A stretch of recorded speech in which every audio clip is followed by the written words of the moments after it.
I'm going to sit here and once again explain to you how different the world is when you have a mind which isn't warped and affected easily by outside influences. You are never going to become a robot. This has nothing to do with not feeling emotions. This has nothing to do with just becoming an empty, emotionless void of a person. That's not what this is. This is about understanding that you're a human being. You're going to feel emotions. This is a beautiful thing.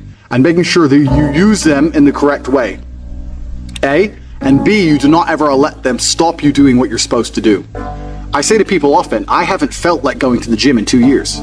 I'm wearing my gym clothes right now. I just finished training. I haven't felt like training in 2 years. After 10 years of professional fighting, after giving my life to exercise, genuinely, I have not woke up and felt like, oh, I really want to train. I haven't felt that way in a long time. That's why I retired from fighting. But I have still gone and I have still trained regardless of how I feel. So this is one of the tenets, and there's going to be a lot of things you're going to learn, of an iron mindset. It's the ability to not let your feelings affect you, and sometimes to do the complete opposite of how you feel. Because you're not going to very often feel like working hard. You're not going to always feel like doing the right thing. You're not always going to be motivated. The idea that you need to be constantly motivated shows how weak your mindset is. I don't need motivation to go to the gym. I can not want to go with every fiber of my being, and I will still be there. Because I use my cerebral ability, I use my mind, and I logically decide what I'm going to do with my day regardless of how I feel, regardless of whether I'm motivated or not. Life is just getting things done, doing the right things, doing the important things, making sure they're done efficiently and thoroughly so that you live the best possible life. It's as simple as that. It's not particularly complicated. And this 6-week training is going to be about exercises you can do to teach yourself slowly over time to put together a mindset that prevents you from failure. Because if you have a mindset that doesn't allow you to fail, then you're simply going to win. There's no other option. So that's what this is all about. So in the first week, we're going to learn something which is extremely basic, but it's extremely important. I'm not going to be, and I don't want to be one of those guys who's like motivation, inspirational. I've never been one of them people. I don't believe in motivation, inspiration. I don't believe in that crap. I don't believe that you need motivation to get things done. I'm not going to sit here and just talk a whole bunch of motivational things to make you feel good. What I'm going to do is I'm going to tell you the things I always did that allowed me to put together the mindset I currently have. So, if you look at any story, literally any story with a hero in it, they all have one thing in common, and that thing is that there's always a villain. You cannot have a hero without a villain. It doesn't matter. You can think of any superhero, any comic book, any book you can think of, any movie, there's always a good guy and there's a bad guy. So for the good guy to exist, there has to be a bad guy. There's no other way for the duality of the universe to continue without this basic tenet. So you want to be the good guy in your story. You want, and in I've said this before actually, as a man, life is going to be difficult. It's more difficult than being a woman. It's more difficult than anything else. So it's very easy to see yourself. Life is actually easier as a whole if you see yourself as the hero. Because in every single hero story, the hero suffers. He has a hard time. And if you understand that you're suffering because you're a hero, then the suffering begins to make sense. So you can be sitting here right now going, my woman doesn't respect me, I have no money in the bank, this is difficult, I'm struggling here, I'm struggling there. You can feel sorry for yourself, or you can say, yeah, my woman doesn't respect me, I'm struggling, I can't make money, but you know what, that's because I'm a fucking superhero, and my life's going to be hard, because I'm a man, and as a hero it's going to be difficult. These are the tests and the trials and tribulations I have to go through to become someone. Every single male superhero went through a whole ton of shit before he became superhero. You've seen the Batman movies. His parents died, he was locked up in jail, all these bad things happen, and then they emerge as the hero. And this is done for a reason, because it's the reality of life, especially as a man. So right now, you have to understand that you're the hero in this movie, and if you're struggling for a very important reason. And how you handle these struggles, and how you deal with these struggles, is going to decide the kind of person you're going to be afterwards. You're either going to be a superhero, or you're going to succumb to them and you're going to fail. So be happy that you're struggling, because that's important. That's the first thing. Second thing is, there has to be a villain. Now, most people think their villain is someone else. You see this all the time. The villain's the opposite of the hero. So if you're sitting at home and you haven't got much money and you're broke and you're pissed off and you're depressed, and you look at me and I have 4 supercars and all these girls, I'm traveling the world, I go everywhere I want, you may think I'm your villain. People look at other people and say, oh, that guy has this guy has this, and they become envious and they think that's the villain. That's not true. That's not the case, because every single person has different circumstances. There are things you have that I don't have, and there's things I have that you don't have. So I may have had a genetic gift over you, for example, because I'm a fantastic kickboxer, but you may have been born more wealthy than me. I was born in a very, very poor family. So I had advantages and disadvantages, you had advantages and disadvantages. So comparing yourself to other people is asinine, and it's inane because it's not a level, fair playing ground. There are some people who are born to millionaire parents who are gorgeous, model, good looking, and have six packs without trying. Some people are lucky like that. That's just how it is. So comparing yourself to these people is not going to help you. Your villain is nobody else. Your villain is someone you're going to create. And you're going to create your villain because he's going to motivate you to be the most powerful hero you can possibly be. So you're going to create your villain. And this is the task for the first week. This is a 6-week training course. And over each week, you have a very important task. And the task for this week is to create your villain. To make sure that there was no disadvantages involved, your villain's going to be a clone of you. But what your villain's going to have is he's going to have some things you don't have. And your villain is going to be the person who basically, without requirement for motivation, without being, no matter how he feels that day, no matter how stressed he is from work, regardless of what happens to him, your villain's going to be the guy who always does exactly what he wants to do. So your villain's going to be the guy who goes to the gym regardless of how he feels. Your villain's going to be the guy who approaches every beautiful girl he ever sees and says, hey, I really think you're beautiful. Goes over to him and talks to them. Your villain's going to be the guy who asks for a raise at work. Your villain's going to be the guy who does everything he wants, regardless of how he feels, regardless if he's not motivated or not, regardless if he's shy to talk to that girl, or people are watching, or his ankle hurts, he doesn't want to go to the gym, whatever. Or he thinks his boss is going to fire him. Your villain is that dude who does anything he wants to do. So for this week, you have to sit and you have to make a list of all the things. You have to sit there and say, if I did everything I wanted to do, if I were to be the best version of myself possible, what would I do? Okay, well, I'd go to the gym every day. I'd get up at 6 a.m. and I'd go to the gym every day. You write that down. I'd approach every beautiful girl I ever see and I'd introduce myself and try and get their Instagram or their number. You'd write that down. For example, I'd start a side business. Even though I don't know anything about it, I'd learn how to make websites. My villain's the kind of guy who would sit there and he'd learn how to do it by himself and he'd start his own online business. Write that down. My villain's the kind of guy who reads really important books. I say I don't have time, but my enemy, this villain, he reads books. He finds time. He doesn't watch TV ever. He doesn't waste time ever. He doesn't eat junk food. He reads books. Writes it down. And you have to make a list. Now this list at first should be easy for you, but then you're going to get to about 7 or 8 things and you're going to stop. No, this list needs to be 25 to 30 points long, minimum, because this is going to become your enemy for the next 6 weeks of training. You want to become a hero, you need someone to battle against. This is who you're battling against. You're battling against a better version of yourself, a version of yourself that doesn't succumb to how he feels, but does what he's supposed to do anyway. So this is who your villain's going to be. And when you're writing down this list, all the qualities your villain has, imagine what this person looks like. You have to put genuine effort into this. You have to imagine what he looks like, imagine how he walks, imagine how he talks, imagine what people think when they see him. Imagine how different you would be if you had been going to the gym every single day for an hour and a half, every single day for the last 2, 3, 4 years. Imagine it. Imagine how differently people would look at you. Imagine how differently females would treat you if you were jacked like that guy would be. You have to sit and you have to put down all these qualities, and then once the qualities are there, 25 or 30 minimum, then you have to imagine what kind of person this is. You have to imagine what he looks like, what he talks like, what he thinks like. Imagine how he views the world, because this is who you're going to be battling against. So you have to put genuine effort into constructing this person and understanding this person. The reason I'm saying do this is because this is what motivates me every single day. When I was training for a fight, the reason I'd always go train is because I knew my enemy was training. But when I stopped fighting professionally, I thought, well, what enemy do I have? And I realized I had to create my own. So when I don't feel like going to the gym, I imagine I've built my own enemy. I won't even list all the things that my enemy has. He has a whole bunch of shit I don't have. And he would be an nearly impossible person to be. But when I sit and I don't feel like going to the gym, I know my enemy's training, because he trains no matter what, regardless of how he feels, regardless if he's pissed off, or if there's traffic, or it's raining, or he's tired. My enemy trains. When I see a girl and she's beautiful, but all her friends are there, I'm afraid they're going to laugh at me, my enemy wouldn't give a fuck. He'd go over there anyway. That's who he is. He's a man. So when I understood who I was truly battling against, then you have two choices. You either rise up to try and take him on, or you become a little pussy. You have the choice. Do I want to lose to this man I've created and I've built? Do I want to lose to him, or do I want to beat him or compete with him? And you have to make a choice, and you sit there and go, well, I know that the person I created in my mind, my arch nemesis, would go over there and he'd talk to all the girls. And he'd fuck 2 of them, let alone 1. And the crazy thing about all of this is that this person is you. This person is you. It's just you with a little bit of a different path or a different take on life. It's you who's the person who does whatever he's supposed to do regardless of how he feels. It's you with an iron mind. This is the exact point of it.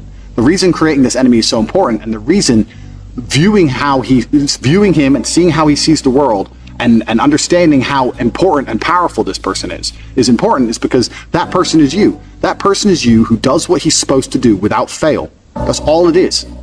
And when you truly, truly put this person together and you truly, truly understand him, and you find out what you could be and you find out what you're battling against, you're going to become far more difficult to demotivate.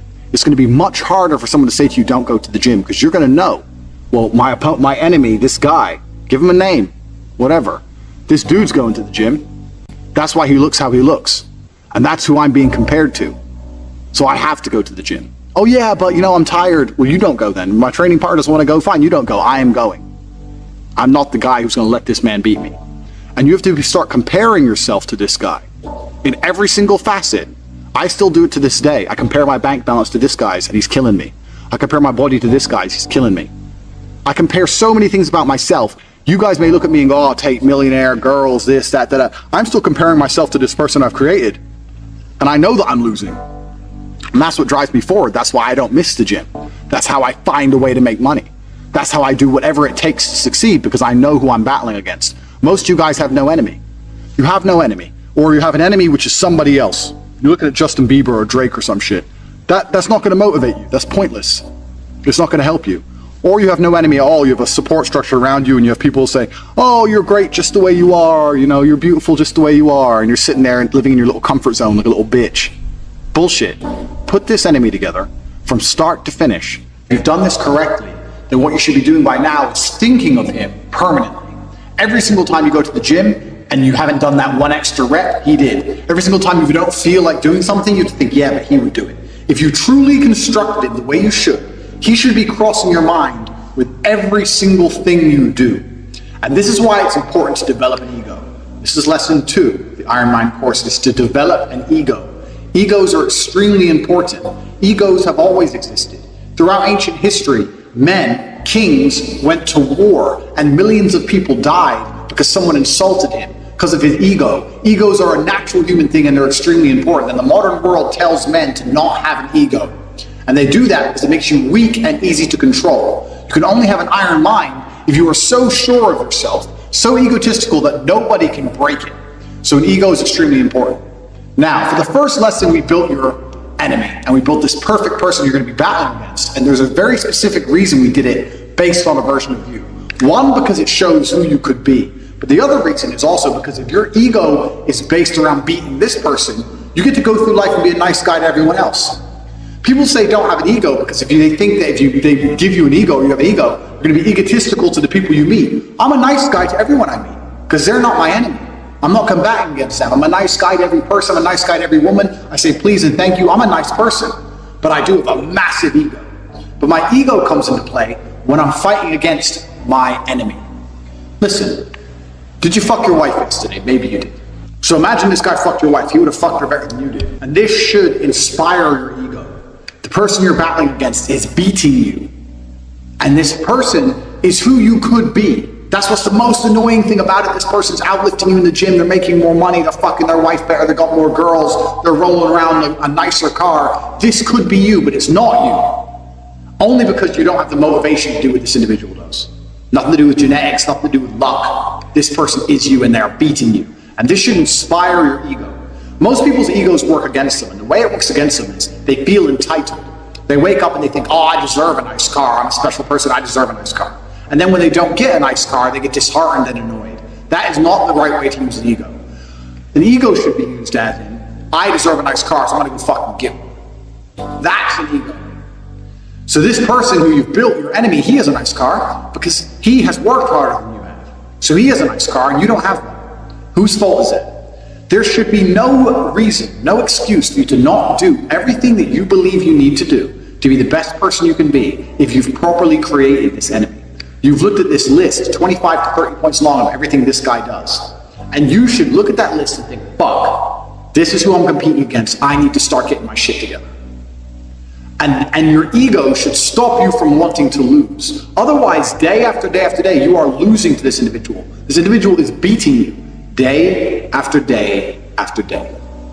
You can't let that happen. Your ego is extremely important. And you only have one person you're competing against, and it's the person you created, which is nothing more than a better version of yourself. So day by day, you're losing this battle. And that should make you uncomfortable, it should make you nervous, it should make you anxious. So you start to feel that way, because this is the truth. If you've truly imagined who your enemy is, and you truly imagine them beating you, you should not be able to relax.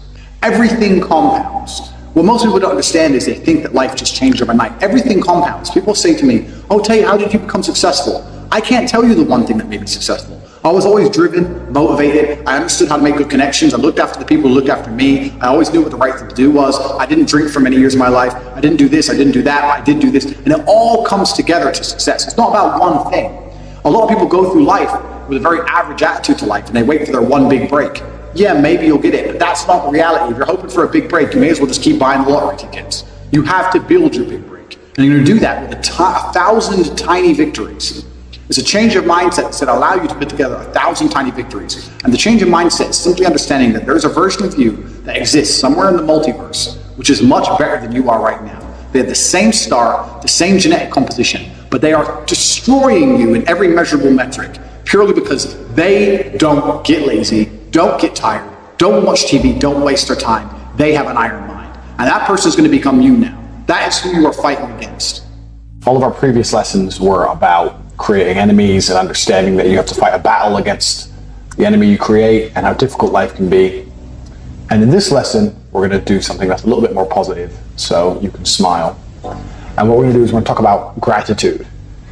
I have learned the hard way that it is impossible to be grateful for things that you have in abundance. Everybody knows this.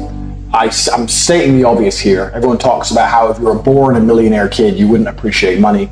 It's absolutely the same with absolutely everything else. And no matter how hard you try, no matter how hard you try and check yourself and appreciate your current situation, you're never going to appreciate it if you have it in abundance. The easiest way to be grateful for your life and appreciate things is to self-censor.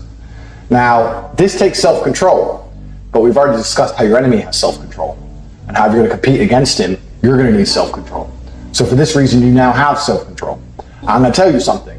By reducing your time spent or money spent or energy spent on the things you like, not only do you become a more productive worker and you get more stuff done, but two, you appreciate those things more and you end up genuinely happier. So I'll give you some examples. It's a sunny day today. On sunny days, I like driving my Lamborghini around and showing off. And sometimes when I really feel like driving it, I don't allow myself. I'll take a bike and I'll go pedal my bike instead, or I'll train extra hours in the gym, or I'll do some work. So when I really want to drive it, even though I have the time to drive it, even though I could drive it, I do not drive it. And the reason I do that is I deliberately prevent myself from doing something I want. So when I get back in that car the next day or a couple days later, I appreciate it. If I drove the car anytime I wanted to, I might still even like it, I might still enjoy it, but I will never appreciate it. Now when I get in that car, I appreciate my car. And that's because I stop myself from using it as often as I want to use it. Humans were never built for the abundance we live in today. We live in an abundance which we were never designed to have. We were designed to barely scrape enough calories from the surroundings to survive and sit around in the dirt wishing for more than what we had. We were not designed to be able to get food anytime we wanted. That's why people are fat. To get satisfaction and entertainment anytime we wanted. That's why people can't pay attention anymore. The human mind is not evolved to live the life we're living. So you have two choices. You either cave to that completely and you give in to consumerism and you end up obese and have attention deficit disorder because you're too busy watching YouTube videos to concentrate on anything important. Or you censor yourself and you prevent yourself from having as much as you want, and that's how you build an iron mindset. So I'm going to give you a few examples of things you can do, because now I know not all of you have Lamborghinis. That was a pretty first world example, but I'll give you some other examples of things that I have done. Now, I actually developed this and learned this tactic when I was fighting, because fighting makes you censor yourself. When you're training for a fight, you can't drink alcohol. You have to eat correctly. You have to sleep correctly. So when my fight camp would be over, the idea of staying up late and having a beer and eating an ice cream was amazing. To most people, that's every fucking day and they don't give a shit. But to me, the idea of just cracking open a beer and drinking it and not thinking about it as anything other than, oh, I want a beer. When I did that after a fight camp, I was smiling ear to ear, genuinely, because I hadn't touched alcohol for 8 weeks. So by preventing myself from having alcohol, not only was I more grateful in the end, like people had beer all the time, it doesn't make them happy, it's just something they do. Not only was I more grateful in the end, not only was I happier, I was also in better physical condition. I also didn't spend money on beer. And this is the exact point. If you restrict yourself from the things you want, not only do you enjoy them more in the end, not only do you end up happier, you usually end up in better physical and financial shape for it. So there's a whole bunch of stuff you do right now that you enjoy. Everyone has things they enjoy, and that's fine. You absolutely should have things you enjoy. You've made your list of your enemy. Obviously, he's a machine, he's a robot, he doesn't waste much time, but we're all humans. You're competing with him, but there's still some things you enjoy which aren't completely essential. You need to learn to restrict those things or delay those things so that you appreciate them more. Happiness and gratefulness are basically the same thing. If you're grateful for what you have, you're going to be a pretty happy person. And a happy mind is an iron mind. The idea of being a robot and being, I've got an iron mind, nothing affects me, that's not a good life. A good life is a happy person who, when the struggles of life come, they can just glide over the bumps. That's the kind of person you want to be. And you're going to do that by making yourself more grateful, and you make yourself more grateful through scarcity.